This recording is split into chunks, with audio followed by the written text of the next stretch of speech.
For the cording for your light bulbs, you're going to need about 260 inches of 1-inch wide bias.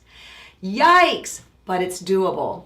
So what you're going to do is to take your green fabric, open it up, fold it corner to corner like that. This is right on the middle fold. Take a cut so that you end up with a square. I actually also learned this in Laura Nouns' class that I took. Oh, and I want to say Laura Nouns has a classroom on this site that's perfect for beginners. It's free. Anyone can get into it. So I folded it. Now I'm going to fold it again. You can even take a little press here. Let me go take a little press. Now it's pressed. This is all biased. And what I'm going to do is, again, lining it up carefully using the baseline. I'm going to get rid of the fold.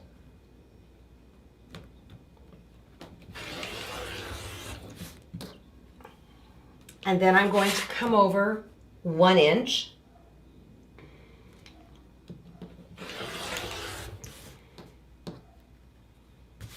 And keep cutting until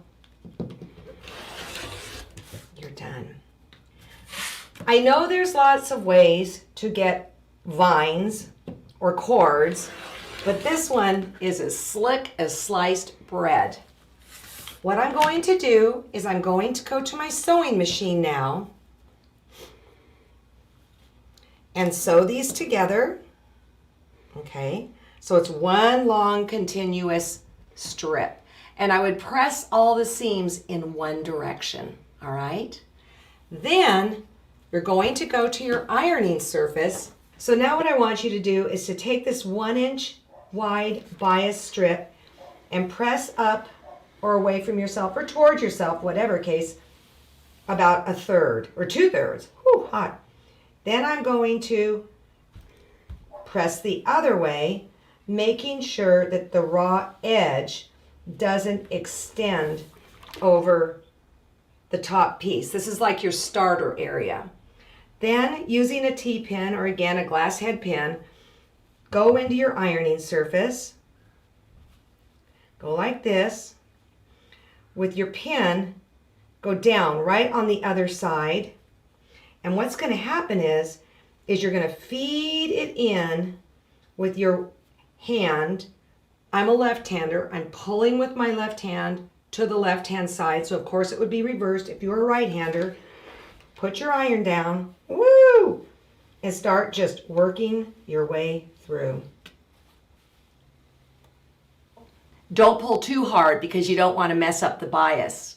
Then what I do is I take my toilet paper roll after I have yards and yards and inches of this and just wrap it around it. In fact, I have a toilet paper roll with this much on it so that if I want to do vines or whatever, it's ready to go and I don't have to think about it. Love that technique.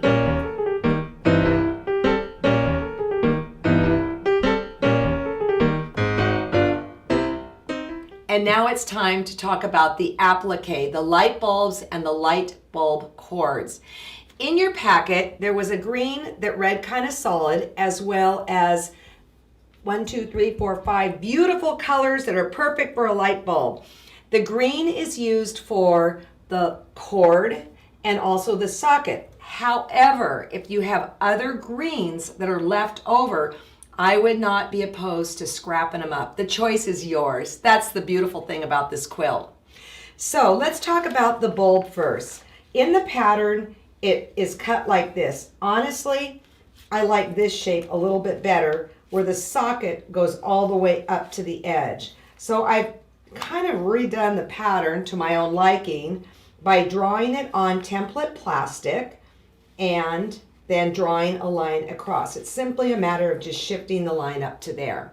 I'm going to show you my shortcut on preparing the bulbs and the socket. What you need to do is you need to cut of the light bulbs a strip that is 3 1/4 inches wide, and it needs to be about 18 inches long, all right? Then you also need to cut of the green a strip that is 1¼ inch wide by 18 inches. Then what I do is I sew it together like this and I press open.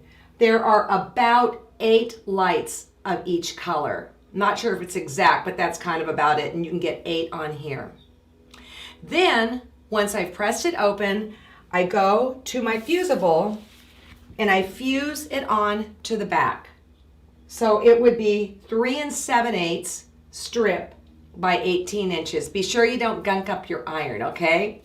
Then I take my little socket and a pen and I put the line drawn on here exactly on the sewn line, and I draw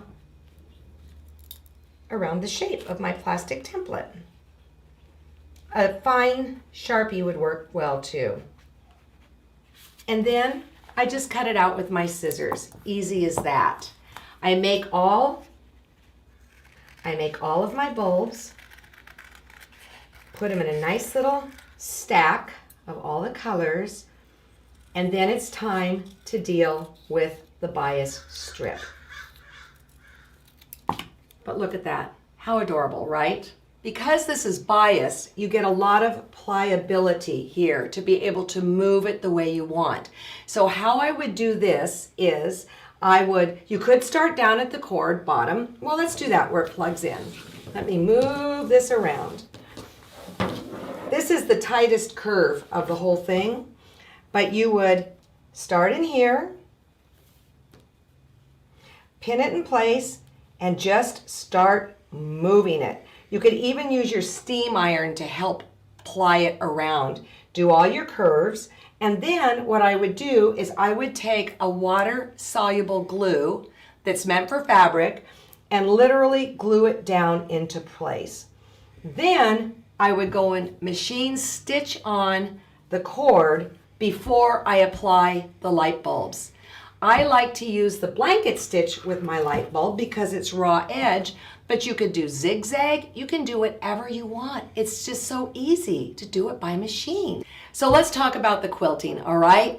I took this quilt top to Diane Schweikert. She is a neighbor of mine and she does really great work. Well, we always discuss what sort of designs to do, and I thought, well, you know, because these trees are so angular, I wanted something kind of swirly and curvy, something that softens up the angle of the trees. Then, moving out to the border, my rule is if they're soft and curvy on the inside, there needs to be something geometric on the outside. She simply went in the ditch, in the logs, and then around each shape. Also, on the inner border, she just went on the outside there and there, but we could have just as well gone in here, but it's like this. I wanted to get it done for Christmas, right? Also, the binding, I've seen this quilt with binding that matches the logs, the white's beautiful, but I also think the red picks up the red in the quilt too. So go look and see what you have in your stash and then bind it with that. And always remember to date it and sign it. And then for generations to come, they will remember the quilt that you made for the very first time and got it done by Christmas.